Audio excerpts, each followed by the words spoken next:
90 రోజుల కోర్సు పూర్తి చేస్తే చాలు 100% ప్లేస్మెంట్ సపోర్ట్ తో సాఫ్ట్వేర్ జాబ్ మీ సొంతం. వెంటనే కోడ్ జ్ఞాన్ డెస్టినేషన్ ని సంప్రదించండి. నమస్కారం రవీంద్రనాథ్ ఠాగూర్ గారు. నమస్తే అండి సిరి గారు. సార్, ఈ మధ్య కాలంలో మనం చూసుకున్న ఎప్పటి నుంచి అయినా కూడా ప్రాపర్టీ విషయాల్లో చాలా మంది గొడవలు పడడం మనం చూస్తూ ఉంటాం. అసలు తాతల ఆస్తి ఎవరికి చెందుతుంది సార్? అందులో హక్కు ఎవరికి ఉంటుంది? కొడుకుకా, కూతురుకా, లేదంటే మనవరాలుకా, మనవుడికా?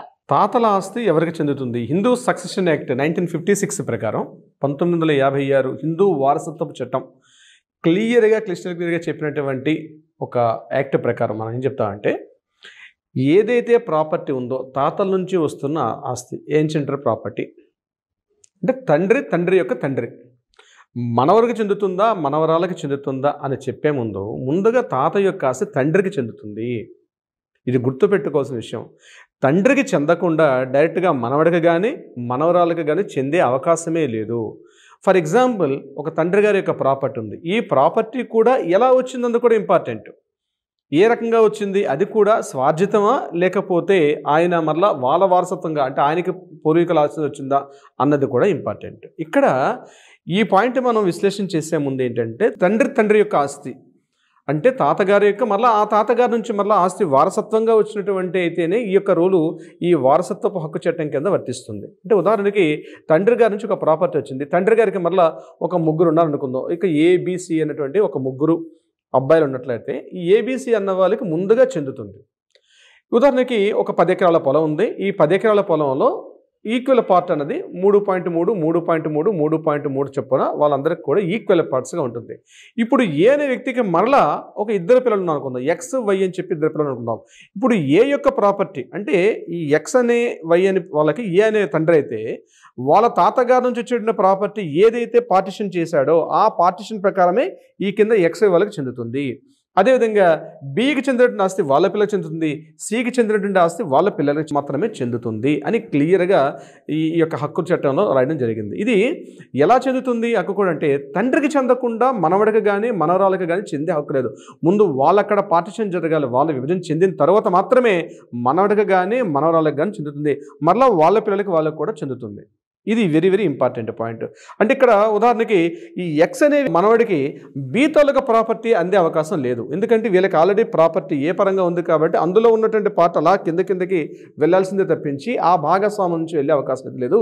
ఇక్కడ మరొక క్వశ్చన్ ఏంటంటే, మరలా అమ్మాయిలకు కూడా చెందుతుందా? ఎగ్జాక్ట్లీ, అమ్మాయిలకు కూడా ఈక్వల్ పార్ట్గానే చెందుతుంది. కొడుకుకి ఎంతైతే హక్కు చెందుతుందో ఈక్వల్ పార్ట్ అమ్మాయికి కూడా చెందుతుంది.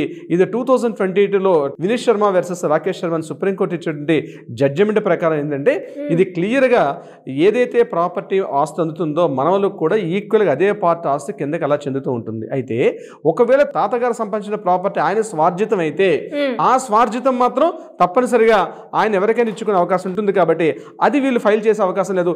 సెక్షన్ 91 సబ్ క్లాస్ 1 ప్రకారం వీళ్ళు ఫైల్ చేస్తారు. అయితే ఆ క్లాస్ ప్రకారం వేసే అవకాశం ఉంటుంది. కానీ ఇప్పుడు నేను చెప్పినట్టుగా అయితే అది ఒకవేళ స్వార్జితం అయితే అది కూడా వీళ్ళకి వచ్చే అవకాశం లేదు.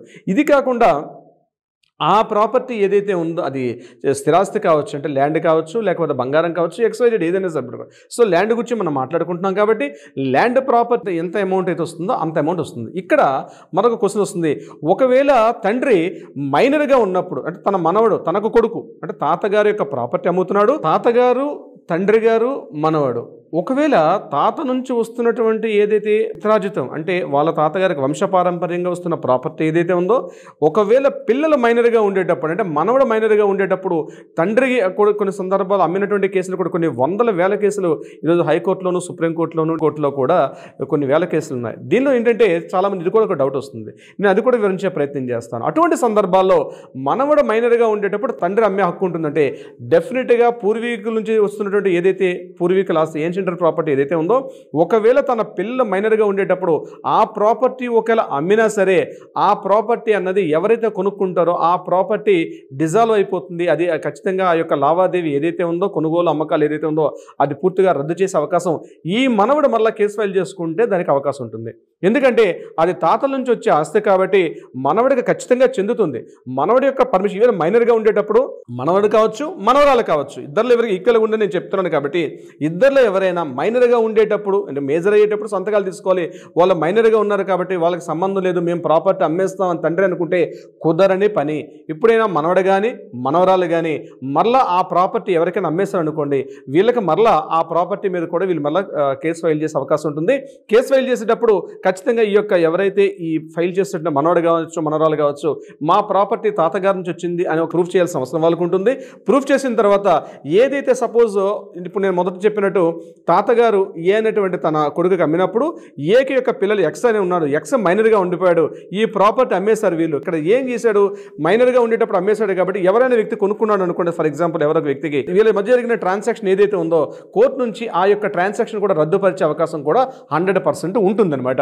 ఒకవేళ మరి ఎట్లా అమ్మాలి సార్, ఖచ్చితంగా ఆ ప్రాపర్టీ అమ్మాల్సిన పరిస్థితి వచ్చింది, పిల్లలు చూస్తా మైనర్స్, ఎట్లా మరి ప్రాపర్టీని సేల్ చేయాలి అని ఒక క్వశ్చన్, అంటే ఎమర్జెన్సీ పరిస్థితిలో ఎట్లా చేయాల్సి వస్తుందంటే ఒకవేళ ఆ ప్రాపర్టీ అమ్మిన తర్వాత ఆ ప్రాపర్టీలో అమ్మినటువంటి అమౌంట్ ఏదైతే ఉందో ఆ అమౌంట్ని రిజర్వ్ ఫండ్ కింద ఇది పూర్తిగా ఒక బ్యాంకుల అకౌంట్లో వేసి ఇది పలానా రకంగా మేము ఈ ప్రాపర్టీ అమ్మామని చెప్పి ఆ మైనర్ పేరు మీదుగా ఈ అమౌంట్ ఏదైతే ట్రాన్సాక్షన్ జరిగిందో అందులో మైనర్ వాటా ఎంతైతే ఉందో ఆ వాటా అమౌంట్ని బ్యాంకులో ఒక సేఫ్ అకౌంట్లో పెట్టి ఆ అబ్బాయి మళ్ళీ మేజర్ అయిన తర్వాత ఈ అమౌంట్ తాతగారి నుంచి వచ్చిన ఆస్తి ప్రకారం నీకు ఇంత అమౌంట్ వచ్చింది అని చెప్పి చెప్పాల్సిన అవసరం అయితే ఉంటుంది. అలా కాకుండా తాతగారి నుంచి వచ్చిన ఆస్తి ప్రాపర్టీ కాబట్టి మనోడు మైనర్గా ఉన్నాడు, ఆయన సంబంధం లేదు, మనోడు కావచ్చు మనోరాలు కావచ్చు, ఇద్దరికి వర్తిస్తుంది ఇప్పుడు నేను చెప్పేది. అట్లా అమ్మేస్తామంటే ఆ ప్రాపర్టీ అనేది చెల్లుబాటులోకి రాదు, అది కోర్టు పరంగా ఆ యొక్క లావాదేవీని కూడా రద్దుపరిచే అధికారం కూడా ఈ తర్వాత ఈ మనోడు కావచ్చు మనోరాలు కావచ్చు కోర్టులో ఫైల్ చేసుకుంటే దాన్ని రద్దుపరిచే అధికారం కూడా ఉంటుంది. ఇంకొక రకమైన కేసు కూడా వస్తుంది. మరొకటి ఆడపిల్లలకి పెళ్లి చేసి పంపించేశాం కాబట్టి ఆ ప్రాపర్టీ తాతగారి ఆస్తి మేము ప్రాపర్టీ అమ్మేశాం కాబట్టి ఆ ప్రాపర్టీ ప్రకారం ఎంతో కొంత కట్న రూపం కావచ్చు లేకపోతే ఆడపిల్లలకి ఇవ్వాల్సినటువంటి బంగారు రూపంలో మార్చేశాం కాబట్టి అట్లాంటి సందర్భాలు వచ్చేటప్పుడు అట్లాంటి సందర్భాల్లో కూడా ఇప్పుడు నేను చెప్పినట్టుగానే ఆ ప్రాపర్టీ ఏదైతే ఉందో దాని అమౌంట్ అట్లా పక్కన పెట్టాల్సి వస్తుంది. దీన్ని పలానా సందర్భంగా ఉపయోగించని చెప్పి ఆ ఉపయోగించినట్టుగా పూర్తిగా వాళ్ళు కూడా చూపించాల్సిన అవసరం కూడా వస్తుంది. అయితే తాతగారి యొక్క ప్రాపర్టీ ఏదైతే ఉందో ఖచ్చితంగా మనవడికి మనవరాలకి అందరికి కూడా వర్తిస్తుంది. ఎన్ని తరాలు అయితే అన్ని తరాలకి వాళ్ళ యొక్క భాగస్వామ్యం వస్తుంది. అయితే ఏ సందర్భాల్లో ఈ యొక్క భాగస్వామ్యం రద్దే అవకాశం ఉంటుందంటే ముఖ్యంగా కోర్టు కూడా దీని మీద కొన్ని రకాల ఇటు వర్తించే అవకాశం కూడా లేదని చెప్తుంది. ముఖ్యంగా 1956 నుంచి ఇప్పటివరకు జరిగిన కేసు ఏదైతే ఉందో ఇది ఖచ్చితంగా కూడా ఒక రిజిస్టర్డ్ ప్రాపర్టీలో ఉన్నప్పుడు మాత్రమే ఒక పార్టిషన్ చేసుకున్న భాగస్వామిగా విభాగాలు చేసుకునేటప్పుడు అది కూడా ఖచ్చితంగా రిజిస్టర్డ్ అయినటువంటి ప్రాపర్టీకి మాత్రమే ఇవి వర్తిస్తాయి. సాదా బైనామా అంటారు, అంటే తెల్ల కాగితం మీద రాసుకొని కూడా తెలంగాణ ప్రాంతాల్లో సాదా బైనామా అంటారు. సాదా బైనామా అంటే తెల్ల కాగితాల మీద భాగస్వామ్య పంపకాలు రాసుకుంటారు. అటువంటి లావాదేవీలని వర్తించవు అని చెప్తుంది క్లియర్గా.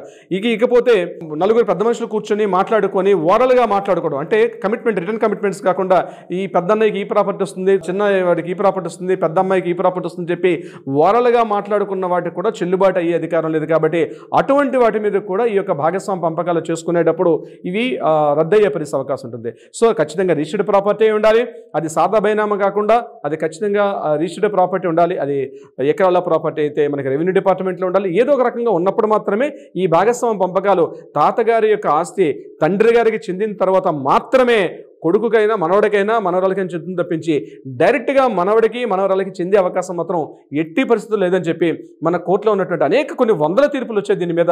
రాకీ అండ్ అలహాబాద్ హైకోర్టు ఇచ్చినటువంటి రాకీ తీర్పులో కూడా ఇదే విషయాన్ని మరోసారి చెప్పడం కూడా జరిగింది. సో ప్రధానంగా అనేక తీర్పులు ఉన్నాయి కాబట్టి తాతల యొక్క ఆస్తి ఖచ్చితంగా మనవడికి మనవరాలు చెందుతుంది, కానీ తండ్రికి చెందిన తర్వాత మాత్రమే చెందుతుంది.